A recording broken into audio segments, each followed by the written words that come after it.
बिस्मिल्लाहिर्रहमानिर्रहीम। आज मैं काम करके बहुत थक गई थी और सुबह से ही मेरे सर में बहुत दर्द हो रहा था। इसीलिए मैं चाय बनाने के लिए किचन में गई थी और जैसे ही मैंने पत्ती का डब्बा उठाया था तो वो बिल्कुल ही खाली मुझे मुंह चढ़ा रहा था और चीनी भी तकरीबन ना होने के बराबर ही थी। तो मैंने जाकर अपनी सास से कहा था कि आंटी, घर का राशन तकरीबन खत्म हो चुका है, इसीलिए मंगवा लें। तो मेरी बात सुनकर मेरी सास भड़क उठी थी और मुझसे बोली थी कि नहीं है मेरे पास पैसे, इसलिए तुम चुप करके दफा हो जाओ यहां से। मेरे पास कोई कानून का खजाना नहीं है जो मैं फौरन से तुम्हारे हुक्म की तामील कर दूं। मेरे पास जो पैसे थे वो सब तुम्हारी शादी में खर्च हो गए हैं और अब मेरे पास एक फूटी कौड़ी तक नहीं है। इसीलिए तुम कुछ दिन इंतजार कर लो, जैसे ही पैसे मिलेंगे मैं राशन ले आऊंगी। मेरी शादी को 20 दिन हो गए थे और मैंने इस बात का अंदाजा बखूबी लगा लिया था कि मेरी सास के अलावा इस घर में कोई कमाने वाला नहीं है। लेकिन वो भी कभी कभार ही दाई का काम करती थी, मगर जब भी कोई डिलीवरी करती थी तो उनके पास लाखों रुपए आ जाते थे। मुझे अब अपनी सास पर शक होने लग गया था, क्योंकि ये बात मैं अच्छे तरीके से जानती थी कि डिलीवरी करने से किसी के पास इतने पैसे नहीं आते। इसीलिए मैं अब अपनी सास की हर हरकत पर नजर रखने लग गई थी ताकि मैं हकीकत जान सकूं कि इतने पैसे उनके पास कहां से आते हैं। फिर कुछ दिनों के बाद एक आदमी हमारे दरवाजे पर आया था। वो मेरी सास से कह रहा था कि एक और शिकार मेरे हाथ लग गया है, उसकी डिलीवरी का वक्त आ गया है। मैंने खरीदार भी ढूंढ लिया है, वो मुंह मांगी कीमत देने को भी बिल्कुल तैयार है। तो उसकी बात सुनकर मेरी सास और नंद फौरन ही उसके साथ चल पड़ी थी। मैंने चुपकर उनकी बातें सुन ली थी, जिससे मुझे अंदाजा हो गया था कि ये लोग यकीनन पैदा होने वाले बच्चे को किसी अमीर और बेऔलाद जोड़े को फरोख्त कर देते हैं और उसके बदले में मुंह मांगी कीमत वसूल करते हैं। इसीलिए मैं भी हकीकत जानने के लिए चुपके से उनके पीछे चली गई थी। लेकिन वहां का मंजर देखकर तो मेरे कदमों तले से जमीन निकल गई थी, क्योंकि मेरा अंदाजा गलत साबित हुआ था। ये लोग बच्चा फरोख्त नहीं करते थे, बल्कि ये तो हामला औरतों के साथ। मेरा नाम उस्मा है। मेरी शादी को अभी सिर्फ 20 दिन हुए थे और इन 20 दिनों में ही मेरे ससुराल वालों की हकीकत खुलकर मेरे सामने आ गई थी कि उस घर में कोई भी नहीं कमाता सिवाय मेरी सास के। और पिछले 20 दिनों में मेरी सास ने भी बस एक ही डिलीवरी की थी और अभी तक उसके भी पैसे नहीं मिले थे, जिसकी वजह से बात फाकों तक आ गई थी। अभी हम बात कर ही रहे थे कि अचानक से दरवाजे पर दस्तक हुई थी। तो आवाज सुनकर मेरी सास ने मुझसे कहा था, जाओ दरवाजे पर देख कर आओ कि कौन है। फिर मैंने फौरन ही अपने सास के हुक्म की तामील की थी और जाकर पूछा था कि कौन है। तो मुझे एक आदमी की आवाज आई थी। उसने मुझसे कहा था कि मैं शौकत हूं, मैं नजीर दाई के साथ ही काम करता हूं। उनके कुछ पैसे मेरे पास थे, बस वही देने आया हूं। वो दरअसल पिछले डिलीवरी केस की पेमेंट आज ही हुई थी, इसीलिए बस वही देने आया हूं। तो उस आदमी की बात सुनकर मैंने जल्दी से दरवाजा खोला था। फिर उस आदमी ने मुझे सलाम करके एक लिफाफा पकड़ा दिया था और बोला था कि ये नजीर दाई को दे देना। मैंने इस बात में सर हिलाकर लिफाफा फौरन से ही पकड़ लिया था और मैं उसे लेकर अपनी सास के कमरे में जाने ही वाली थी कि अचानक मेरे जहन में ख्याल आया था कि क्यों ना मैं इस लिफाफे को खोलकर देखूं कि एक डिलीवरी के आखिर उनको कितने पैसे मिलते हैं। इसलिए मैं तजस्सुस के मारे उस लिफाफे को अपनी सास के कमरे में ले जाने के बजाय सीधी किचन में ले गई थी और पैसे गिनने के लिए। मैंने जैसे ही उस लिफाफे को खोला था तो मेरी आंखें फटी की फटी रह गई थी, क्योंकि उस लिफाफे में चंद हजार नहीं बल्कि लाखों के हिसाब से पैसे थे, जिनको देखकर मैं हैरान हो गई थी और सोचने लग गई थी कि डिलीवरी करने के इतने ज्यादा पैसे तो नहीं मिलते। तो फिर शौकत ने आंटी को आखिर इतनी बड़ी रकम क्यों दी है। अभी मैं सोच ही रही थी कि मुझे अचानक से किसी के कदमों की आवाज आई थी। मैंने जल्दी से ये सारे पैसे लिफाफे में डाल दिए थे और खुद को मसरूफ जाहिर करने के लिए बर्तन उठाकर टोकरी में रखने लग गई थी। फिर कुछ ही देर बाद मेरी सास किचन में आ गई थी और मुझसे बोली थी कि बाहर कौन आया था। मैंने घबराते हुए उनसे कहा था कि कोई शौकत नाम का आदमी आया था और लिफाफा उनको पकड़ाते हुए कहा था कि यह आपके लिए देकर गया है। तो मेरी सास ने मेरी बात सुनकर उस लिफाफे को मेरे हाथ से जोर से खींचा था और मुझे खा जाने वाली नजरों के साथ घूरते हुए मुझसे पूछा था कि जब वो इस लिफाफे को मेरे लिए देकर गया है तो तुम इसे मुझे देने के बजाय अपने साथ किचन में क्यों लेकर आई हो। फिर मेरी सास मुझ पर चिल्लाई थी कि क्या तुमने इस लिफाफे को खोलकर देखा है। अब मुझे सास के इस अंदाज से डर लगने लग गया था, इसीलिए मैंने घबराते हुए फौरन नहीं में सर हिलाया था और मैंने बहाना बनाते हुए उनसे कहा था कि बिल्ली किचन में चली गई थी, तो मैंने सोचा कि ये दूध ना पी ले, इसीलिए मैं आपके कमरे में आने के बजाय जल्दी से किचन में आ गई थी। मेरी बात सुनकर मेरी सास उस लिफाफे को लेकर अपने कमरे में चली गई थी। मुझे उन पर पहले ही शक हो रहा था, लेकिन फिर उनका ये अंदाज देखकर तो मुझे यकीन हो गया था कि वाकई दाल में कुछ काला जरूर है, क्योंकि डिलीवरी करने के इतने पैसे तो नहीं मिलते। और मैं ये बात सोचने पर मजबूर हो गई थी कि आखिर मेरी सास डिलीवरी के नाम पर ऐसा क्या काम करती हैं जो उसे लाखों के हिसाब से पैसे मिलते हैं। फिर शाम को मेरी सास और नंद दोनों ही राशन लेने के लिए चली गई थी, और घर वापसी पर ये दोनों 3 माह का राशन इकट्ठा ही ले आई थी। और साथ में ही उन दोनों माँ बेटी ने अपने लिए बहुत सारी शॉपिंग भी की थी, और उन तमाम चीज़ों को मुझसे छुपाकर सीधा अपने कमरे में ले गई थी। लेकिन फिर भी मैंने उनके शॉपिंग बैग तो देख ही लिए थे। मैंने आज तक अपनी सास और नंद को कभी कोई मामूली चीज़ इस्तेमाल करते हुए नहीं देखा था, बल्कि ये दोनों ही हमेशा ब्रांडेड कपड़े पहनती थी, और उनके पास महंगी ज्वेलरी और महंगे परफ्यूम्स होते थे, जिनको देखकर मैं अक्सर सोचती थी कि आखिर उनके पास इतनी महंगी चीज़ें कहाँ से आती हैं, जबकि यहाँ पर तो कोई कमाने वाला भी नहीं है सिवाय मेरी सास के। लेकिन वो भी सिर्फ एक मामूली सी दाई है, और उस काम में भी इतने पैसे नहीं आते कि बंदा इतनी महंगी चीज़ें खरीद सके। बल्कि उन पैसों से तो मुश्किल के साथ भी महीने का राशन पूरा नहीं आएगा। अब मेरी सास को डिलीवरी किए हुए 3 माह हो चुके थे, और घर का राशन भी एक बार फिर से ख़त्म हो गया था। इस बार तो कोई डिलीवरी केस भी नहीं आ रहा था, इसीलिए अब नौबत फाकों तक आने लगी थी। मेरी सास के पास भी पैसा सिर्फ उसी सूरत में ही आता था जब वो किसी की डिलीवरी करती थी, और फिर उससे मिलने वाले पैसों को वो दोनों हाथों से लुटा देती थी। फिर अगली डिलीवरी तक मेरी सास कौड़ी कौड़ी की मोहताज होती थी। मेरा शौहर कोई काम भी नहीं करता था, बल्कि वो तो हर वक्त ही नशे में धुत रहता था। अफजल सुबह होते ही निकल जाता था और रात को ही नशे की हालत में घर वापस लौटता था। शादी के शुरू दिनों में तो मैंने बड़ी कोशिश की थी कि अफजल को समझाऊं कि वो नशा करना छोड़ दे, लेकिन मेरी बातों का अफजल पर कोई असर नहीं होता था, बल्कि वो तो उल्टा मुझे ही मारने लग जाता था। मैंने इस बारे में कई दफ़ा अपनी सास को भी बताया था कि अफजल मुझे हर रोज़ ही जानवरों की तरह से मारता पीटता है, तो मेरी बात सुनकर मेरी सास मेरी ही बेइज्जती करने लग जाती थी और मुझसे कहती थी कि आखिर तुम ऐसी हरकतें ही क्यों करती हो कि जिनकी वजह से तुम्हें मार खानी पड़े। मेरी सास अफजल को समझाने के बजाय उल्टा मुझसे ही लड़ने लग जाती थी, और हमेशा ही अपनी बेटी की साइड लेती थी, और मुझसे कहती थी कि इसमें कौन सी कोई बड़ी बात है। मेरा शौहर भी मुझे मारता था, मैं तो उसकी शिकायत लेकर कभी अपनी सास के पास नहीं गई थी, बल्कि मैंने तो अपने शौहर के सामने कभी उफ तक नहीं किया था। पता नहीं आजकल की ये कैसी लड़कियां हैं, इनमें तो शर्म नाम की कोई चीज़ ही नहीं है, जो अपने शौहरों की बुराइयां करती हैं और अपने कमरे की बातें बाहर आकर सबको बताती हैं। तो सास की बातें सुनकर मैं खामोश हो जाती थी, क्योंकि मेरे ससुराल में मेरी इज्जत सिर्फ एक नौकरानी जितनी ही थी।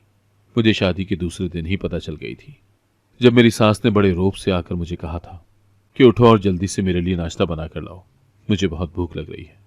और पीछे से ही मेरी नंद की आवाज़ भी आई थी, 2 अंडों का ऑमलेट बनाना मेरे लिए, और सुबह के वक्त थोड़ी जल्दी उठ जाया करो, क्योंकि मुझे जल्दी भूख लग जाती है। तो नंद की बात सुनकर मैंने भी जल्दी से मुंह बनाकर उससे कहा था कि मुझसे पहले भी तो तुम खुद ही खाना बनाती थी, इसलिए अब भी खुद ही बना लिया करो। मेरी बात सुनकर मेरी सास ने मुझे बालों से पकड़ लिया था और कहा था, तुम्हारी हिम्मत कैसे हुई मेरी बेटी के साथ इतनी बदतमीजी से पेश आने की। मैं अपनी सास के इस तरह से पेश आने पर बहुत ज़्यादा घबरा गई थी, और फिर मेरी सास ने फौरन ही मुझसे कहा था कि जल्दी माफ़ी मांगो मेरी बेटी से। तो मैंने डर के मारे फौरन ही उनकी बात मान ली थी, क्योंकि मुझे ये बात अच्छे तरीके से समझ आ गई थी कि पूरे घर में मेरी सास और नंद की ही हुक्मरानी है। उन दोनों के होते हुए कोई पर भी नहीं मार सकता था। अब मेरी सास ने सारे घर की ही जिम्मेदारी मुझे सौंप दी थी। घर की सफाई से लेकर किचन के कामों तक सारे काम मैं ही करती थी। मेरी सास और नंद सारा सारा दिन लेटी ही रहती थी और किसी भी काम को हाथ न लगाती, क्योंकि उन दोनों को मेरी सूरत में एक फ्री की मुलाजमा मिल गई थी, और उन्होंने मेरा खूब फायदा भी उठाया था। लाखों के हिसाब से पैसा कमाने के बावजूद भी मेरी सास ने मुझे आज तक एक नया सूट लेकर नहीं दिया था, बल्कि मुझे हमेशा मेरी नंद के पुराने कपड़े ही पहनने को देती थी। और बात बात पर मेरी सास और नंद दोनों ही मेरी बहुत ज़्यादा बेइज्जती करती थी। शौहर तो वैसे भी मुझे कोई खास मुंह नहीं लगाता था। अब तो मैं हर वक्त दिल ही दिल में अपने नसीबों को कोसती रहती थी कि वो कौन सी मनहूस घड़ी थी जब मेरी शादी अफजल से हुई थी, क्योंकि उस दिन से लेकर आज तक मैंने कभी सुख का सांस नहीं लिया था। कभी कभी तो मेरा दिल बहुत करता था कि मैं वापस अपने घर चली जाऊं और अफजल से तलाक ले लूं। क्या फायदा ऐसे घर में रहने का जहां पर आपकी इज्जत ही ना हो और हर छोटी छोटी बात पर आपको बेइज्जत किया जाए, मारा जाए। अब इन तमाम हालात से मैं बहुत तंग आ गई थी। इसीलिए मेरी जब भी अपनी अम्मी से फ़ोन पर बात होती थी तो मैं उन्हें अफजल और उसके घर वालों के रवैये के बारे में बताती थी कि ये सब लोग मिलकर मुझ पर बहुत जुल्म करते हैं। मैं घर का सारा काम करती हूँ, इसके बावजूद भी ये लोग मुझसे कभी राजी नहीं होते। अफजल भी हर वक्त नशे में ही रहता है और मुझे बहुत मारता है। लेकिन अम्मी हमेशा ही मेरी बातें सुनकर मुझे तसल्ली देती और समझाने लग जाती थी और मुझसे कहती थी कि बेटा, जो होना था वो तो हो गया है, इसीलिए अब तुम सब्र करना सीखो। इंशाअल्लाह एक दिन सब ठीक हो जाएगा। तो अम्मी की बातें सुनकर मेरी आंखों से आंसू जारी हो जाते थे और मैं बेआवाज रोने लग जाती थी और दिल ही दिल में ये भी सोचने लग जाती थी कि पता नहीं कब ठीक होगा सब कुछ, और जब तक ये सब कुछ ठीक नहीं होगा पता नहीं मैं उस वक्त तक जिंदा भी रहूंगी कि नहीं। फिर कुछ ही दिनों के बाद अफजल ने मुझे बहुत मारा था। वैसे तो वो मुझे हर रोज ही मारता था, लेकिन एक दिन उसने मुझे इतना मारा था कि मैं बेहोश हो गई थी। मेरे नाक और मुंह से खून निकलने लग गया था। तो मेरी सास और नंद दोनों बहुत ज्यादा डर गई थी कि कहीं मुझे कुछ हो ना जाए और मैं मर ना जाऊं। इसलिए वो फौरन ही मुझे अस्पताल ले गई थी और फिर उन्होंने मेरी अम्मी को भी इत्तला दे दी थी कि मेरी तबीयत ठीक नहीं है, इसीलिए वो भी जल्द से जल्द अस्पताल पहुंच जाए। तो मेरी सास की बात सुनकर अम्मी भी दौड़ती हुई फौरन ही अस्पताल आ गई थी। जब मुझे होश आया तो होश में आते ही अम्मी ने मुझसे पूछा था कि बेटा, तुम सीढ़ियों से कैसे गिर गई थी। नजीरा बहन मुझे बता रही थी कि उनके मना करने के बावजूद भी तुम छत पर कपड़े सुखाने के लिए गई थी। जब तुम्हारी सास ने तुमसे कहा था कि तुम्हारी नंद छत पर खुद ही कपड़े ले जाएगी तो तुमने उनकी बात क्यों नहीं मानी बेटा।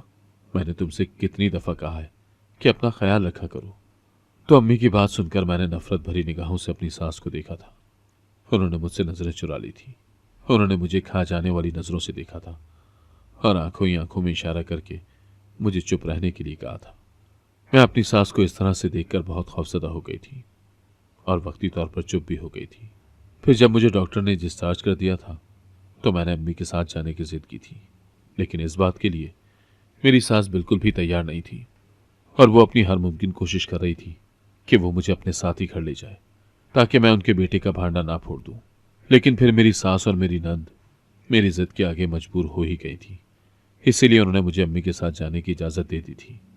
मगर मुझे वहां जाने पर भी जहनी सुकून नहीं मिला था, क्योंकि मेरे वहां पर जाते ही मेरी भाभी हाथ धोकर मेरे पीछे पड़ गई थी और अपनी हर मुमकिन कोशिश कर रही थी कि मैं जल्द से जल्द ही अपने घर वापस चली जाऊं। मुझे भाभी का रवैया देखकर बहुत दुख हो रहा था और मैं दिल में सोच रही थी कि क्या हो जाएगा अगर मैं अपनी अम्मी के साथ कुछ दिन रह लूं। लेकिन मेरा वहां पर रुकना उनसे बर्दाश्त नहीं हो रहा था। मेरा जब भी भाभी से सामना होता था तो वो मुझे बातें सुनाने लग जाती थी कि जब मैं बीमार होती हूँ तो मैं कभी अपने मैके जाकर नहीं बैठती, कभी अपने माँ बाप पर जाकर अपना बोझ नहीं डाला, बल्कि मैं तो बीमार होने के बावजूद भी घर के सारे काम करती हूँ। मैं भाभी की सारी बातें ही चुप करके बर्दाश्त कर लेती थी, क्योंकि अब मैं पहले वाली उस्मा रही ही नहीं थी। मुझ में बहुत सब्र आ गया था। भाई ने आकर मुझसे कहा था कि तुम अपना सामान बांध लो, मैं तुम्हें तुम्हारे ससुराल छोड़ाऊंगा। तुम्हारी सास तुम्हारे बारे में क्या सोच रही होगी कि जरा सी चोट लगी है और जाकर अपने मैके में बैठ गई है। जब तुम्हारी सास ने तुमसे कहा था कि ना जाओ छत पर तो तुम क्यों गई थी। भाई भी भाभी की जबान ही बोल रहे थे। तो भाई की बातें सुनकर मैंने अपना जब्त खो दिया था और रोना शुरू कर दिया था। फिर मैंने भाई को अपनी सारी दास्तान सुनाई थी कि मैं सीढ़ियों से नहीं गिरी हूं, बल्कि मुझे अफजल ने मारा है। वो हर वक्त ही नशे में धुत रहता है और हर रोज ही मुझे वो इतनी बेदर्दी के साथ मारता है कि जैसे मैं इंसान नहीं बल्कि कोई जानवर हो। फिर मैंने अपनी शादी से लेकर आज तक होने वाली सारी ही ज्यादतियों के बारे में बता दिया था कि मेरी सास और नंद किस तरह हर वक्त ही मुझे जहनी अजियत देती है और अफजल ने भी आज तक मेरा कभी साथ नहीं दिया, बल्कि वो भी उन्हीं के कहने पर मुझे मारता है। तो मेरी सारी बातें सुनकर भाई पर कोई असर नहीं हुआ था, बल्कि उन्होंने तो बड़ी ढिठाई के साथ ये कह दिया था कि इसमें कौन सा कोई बड़ी बात है। शादी के बाद ये सब तो लड़की को बर्दाश्त करना ही पड़ता है। इस तरह छोटी छोटी बातों पर अपना घर छोड़कर नहीं आ जाते। सास तो फितरतन मजबूर होती है ये सब करने पर। अब तुम अपनी अम्मी को ही ले लो, हमारे साथ कितनी अच्छी हैं और ये बज़ाहिर कितनी नर्म मिजाज और कमगो लगती हैं, लेकिन मेरे ऑफिस में चले जाने के बाद अम्मी भी अपने सास वाले रूप में आ जाती हैं। तुम्हारी भाभी की बात बात पर बेइज्जती करती है, इसको परेशान करती है और इसे बहुत बातें भी सुनाती है। भाई की बातें सुनकर भाभी बहुत घबरा गई थी, क्योंकि ऐसा वैसा कुछ भी नहीं था, बल्कि मेरी अम्मी तो बहुत नेक खातून थी और वो भाभी का अपनी औलाद से भी बढ़कर ख्याल रखती थी। भाभी ने अम्मी पर यह सब इल्जामात लगाए थे और भाई को पता नहीं ये सब झूठ क्यों बताया था। इसीलिए भाभी ने भाई की बात को काटा था और जल्दी से कहा था कि फराज, आप ये क्या बातें लेकर बैठ गए? इस वक्त उज़्मा की बात हो रही है, मेरी नहीं। भाभी की बात सुनकर मैंने अम्मी की तरफ देखा था, जो आंखों में अफसोस लिए भाभी को देख रही थी। फिर मैं 3 दिन के बाद ही अपने ससुराल वापस चली गई थी, क्योंकि भाभी ने मेरा वहां पर रुकना मुहाल कर दिया था। ससुराल में जाते ही मेरी सास ने मुझे देखकर मुझ पर तंज के तीर चलाने शुरू कर दिए थे और मुझसे बोली थी कि बस सिर्फ 3 दिन तक ही रखा था तुम्हारी माँ ने तुम्हें, और तुम्हारा इन 3 दिनों में शौक पूरा हो गया मैके में रहने का। उनके चेहरे पर बड़ी ही तंजिया मुस्कुराहट थी, जो मुझे बिल्कुल भी अच्छी नहीं लग रही थी। इसीलिए मैं उनको देखकर फौरन ही अपने कमरे में चली गई थी। मेरी सास और नन ने मेरे जख्मी होने का भी ख्याल नहीं किया था, बल्कि ये लोग तो मुझसे इस हालत में भी काम करवा रहे थे। मेरे ससुराल वालों को देखकर कोई भी इस बात का अंदाजा बड़ी आसानी से लगा सकता था कि उन लोगों में इंसानियत नाम की चीज बिल्कुल भी नहीं है। फिर कुछ ही दिनों के बाद मैं प्रेग्नेंट हो गई थी। मैं इस खबर पर बहुत खुश हुई थी, क्योंकि मुझे लग रहा था कि शायद अब सब कुछ बदल जाए, मेरे ससुराल वाले मेरी कदर करने लग जाएं और अफजल भी अब मुझे नहीं मारेगा। मेरी सास को जब पता चला था कि मैं हामला हूं, तो वो भी बहुत खुश हुई थी। लेकिन मेरे कदमों तले से जमीन तब निकली थी जब मैंने अपनी सास को नन से ये कहते हुए सुना था कि अगले 1 साल का खर्चा तेरी भाभी से निकल जाएगा। उनकी बात सुनकर मैं बहुत ज्यादा खौफजदा हो गई और ये सोचने लग गई थी कि पता नहीं मेरी सास और मेरी नन मेरे साथ क्या करने वाली है। अब मैं हर वक्त ही बहुत परेशान रहती थी। फिर चंद दिन गुजरने के बाद शौकत नामी शख्स फिर से हमारे घर आया था, तो मैं छुपकर सास और शौकत की बातें सुनने लग गई थी, ताकि मैं पता लगा सकूं कि ये लोग डिलीवरी के बहाने आखिर ऐसा क्या काम करते हैं कि एक ही दिन में लाख रुपए से ज्यादा कमा लेते हैं। शौकत मेरी सास से कह रहा था कि नजीरा दाई, जल्दी से मेरे साथ चलो, एक और शिकार पकड़ लिया है मैंने और उसकी डिलीवरी का वक्त भी आ गया है और एक खरीदार भी मिल गया है जो खरीदने के लिए बिल्कुल तैयार है। इस दफा मैंने उससे 3 लाख रुपए मांगे हैं और वो देने के लिए तैयार भी है, क्योंकि इस बार बहुत अमीर आसामी मेरे हाथ लगी है। उसकी बातें सुनकर मुझे लगा था कि ये लोग पैदा होने वाले बच्चे को किसी अमीर और बेऔलाद जोड़े को मुंह मांगी कीमत के एवज फरोख्त कर देते हैं। इसीलिए सोचकर मेरा दिल दहल गया था। फिर मेरी सास और नंद फौरन ही शौकत के साथ चल पड़ी थी। अब मुझे उस औरत के बच्चे के साथ साथ अपने बच्चे की भी फिक्र होने लग गई थी। इसीलिए फिर मैं भी छुपकर उनके पीछे चल पड़ी थी, ताकि मैं खुद जाकर देख सकूं कि किस तरह ये लोग एक मां से उसका बच्चा छीन लेते हैं। क्या ऐसा करते वक्त उन्हें खौफ खुदा भी नहीं आता? मुझे उनका पीछा करते हुए अभी थोड़ी देर हुई थी कि मेरी सास ने पता नहीं कैसे मुझे देख लिया था। उसको मुझ पर शक हो गया था कि मैं उनका पीछा कर रही हूं। इसीलिए वो जल्दी से मेरे पास आई थी और मुझसे बोली थी कि तुम हमारे पीछे क्यों आ रही हो? क्या मसला है तुम्हें? आखिर क्या करने की कोशिश कर रही हो तुम? मैंने उनकी बात सुनकर जल्दी से बहाना बनाया था कि मेरी तबीयत ठीक नहीं है, इसीलिए मैं करीबी मेडिकल स्टोर से दवाई लेने जा रही थी। पहले मैं आपसे कहने लगी थी कि आप मेरे लिए दवाई ले आए, फिर मैंने सोचा कि आपको देर हो जाएगी और वैसे भी मेडिकल स्टोर करीब में ही है, इसीलिए मैं खुद ही जाकर दवाई ले आती हूँ।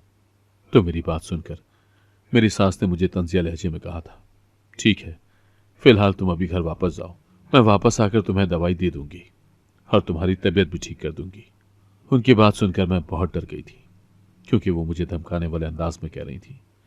इसीलिए उनके आने से पहले ही मैं बहाना बनाकर सो गई थी।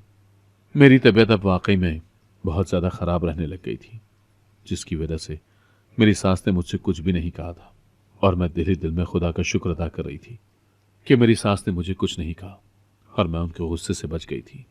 लेकिन मेरा ध्यान अब भी उस औरत और उसके बच्चे की तरफ ही था और मैं सोच रही थी कि वो औरत पता नहीं अपने बच्चे के बगैर कैसे जिंदा रहेगी। मैं अब भी अपनी पूरी कोशिश कर रही थी कि किसी न किसी तरीके से मैं हकीकत को अपनी आंखों से देख सकूं और इस जुल्म के खिलाफ आवाज उठा सकूं। लेकिन मैं अपनी तमाम कोशिशों के बावजूद नाकाम हो रही थी, क्योंकि मैं नहीं जानती थी कि ये लोग आखिर डिलीवरी कहां पर करते हैं। इस बात को 2 हफ्ते हो चुके थे कि एक दिन एक आदमी हमारे घर आया था जो बहुत घबराया हुआ था और मेरी सास से कह रहा था कि दाई नजीरा, जल्दी से मेरे साथ चलो, मेरी बीवी की तबीयत बहुत खराब है और बच्चे की विलादत का टाइम हो गया है। तो मेरी सास ने उसे तंजिया लहजे में कहा था, कहाँ चलूं तुम्हारे साथ? तो वो जल्दी से बोला था। उसकी बात सुनकर नजीरा दाई ने कहा था, तुम्हें नहीं पता क्या मैं डिलीवरी करने किसी के घर नहीं जाती, बल्कि लोग मरीजा को मेरे पास लेकर आते हैं। तो उस आदमी ने कहा था, ठीक है, मैं अपनी बीवी को अभी लेकर आता हूं। तो मेरी सास ने कहा था, यहां पर मत लाना, बल्कि मैं तुम्हें एक पता बताती हूं, तुम अपनी बीवी को वहां पर ले आओ, क्योंकि वहां पर हमारे पास जरूरत का सारा सामान होता है। फिर उस आदमी के साथ साथ मैंने भी वो पता याद कर लिया था और फिर जल्दी से जाकर मैं अपने कमरे में लेट गई थी। फिर थोड़ी देर के बाद मेरी सास मेरे कमरे में आई थी और मुझसे कहने लगी थी कि मैं डिलीवरी करने जा रही हूं, इसलिए तुम घर का ख्याल रखना। तो सास की बात सुनकर मैंने उनसे कहा था, आंटी, मेरी तबीयत बहुत ख़राब है, मुझसे उठा भी नहीं जा रहा। तो मेरी सास ने मुझे दवाई देते हुए कहा था, कोई बात नहीं, तुम ये दवाई खाकर सो जाना, मैं वापसी पर खाना लेती हुई आऊंगी। उनकी बात सुनकर मैंने इस बात में सर हिला दिया था। ऐसा मैंने इसलिए किया था ताकि इस दफ़ा उनको मुझ पर शक न हो और मैं अपने मकसद में कामयाब हो सकूं। उनके जाने के 20 मिनट बाद मैं भी उनके बताए हुए पते पर पहुंच गई और वहां का मंजर देखकर मेरी आंखें फटी की फटी रह गई थी, क्योंकि मेरा अंदाज़ा गलत साबित हुआ था। क्योंकि वो लोग बच्चों की खरीदो फरोख्त का काम नहीं करते थे, बल्कि वो लोग तो बच्चों की पैदाइश के बहाने से ऑपरेशन करते थे और साथ में ही हामला औरतों का गुर्दा भी निकाल लेते थे, जिसको वो अपनी मुंह मांगी कीमत पर फरोख्त करते थे। ये सारा मंजर देखकर मेरे मुंह से चीख निकल गई थी और मेरी सास ने मुझे एक बार फिर से देख लिया था। इस दफ़ा उसने सीधा मुझे बालों से पकड़ा था और मुझे मारने लग गई थी कि इतने में पुलिस आ गई थी, क्योंकि मैंने ही पुलिस को बुलाया था और उनसे कहा था कि इस पते पर एक गैर कानूनी अस्पताल बना हुआ है जहां पर नामौलूद बच्चों को फरोख्त किया जाता है। लेकिन यहां पर तो मामला ही कुछ और था और पुलिस ने आकर फौरन ही मेरी सास को पकड़ लिया था। मेरी सास ने किसी तरह से अपना आप पुलिस से छुड़ा लिया था और मुझे जोर के साथ जमीन पर धक्का दे मारा था और वो चिल्लाई थी कि मैं तुम्हें जिंदा नहीं छोड़ूंगी। मैं जमीन पर गिर गई थी और गिरते ही मुझे शदीद दर्द होने लग गया था। मैं तड़पने लग गई थी, जिसकी वजह से मेरा मिसकैरेज हो गया था। मेरी सास और नंद को उम्र कैद की सज़ा हो गई थी और इस सब के बाद मैंने भी अफजल से तलाक ले ली थी, क्योंकि ऐसे मर्द के साथ ज़िंदगी गुजारने का क्या फ़ायदा जो औरत की इज्जत करना ही ना जानता हो। इस सब के बाद मैंने एक लंबे अरसे के बाद सुकून की ज़िंदगी गुजारी थी। अगर आपको आज की कहानी पसंद आई है तो वीडियो को जरूर लाइक कीजिएगा और अपने दोस्तों के साथ भी शेयर कीजिएगा। और हाँ, अगर आपने अभी तक हमारा चैनल सब्सक्राइब नहीं किया तो जरूर सब्सक्राइब करें। मिलते हैं कल एक नई और दिलचस्प कहानी के साथ। अल्लाह हाफिज।